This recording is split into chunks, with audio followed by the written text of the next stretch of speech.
Ladies and gentlemen, welcome to my office. My name is Marek. In this episode, I'm gonna create incredible, unbelievable, super tasty but super easy to make spaghetti with bacon, cream, parmesan and parsley. But first, as usual, let me introduce collection of all components that we need to make this extremely delicious dish.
Amigos, extremely delicious fake carbonara is landing on the table.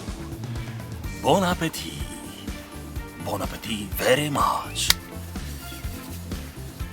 Okay.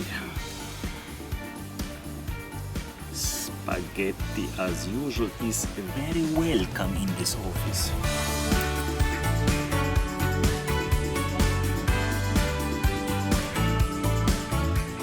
This is fake carbonara because I used cream instead of egg. I prefer cream, that's all. In original recipe, there should be only egg yolk. But I love this version of fake carbonara.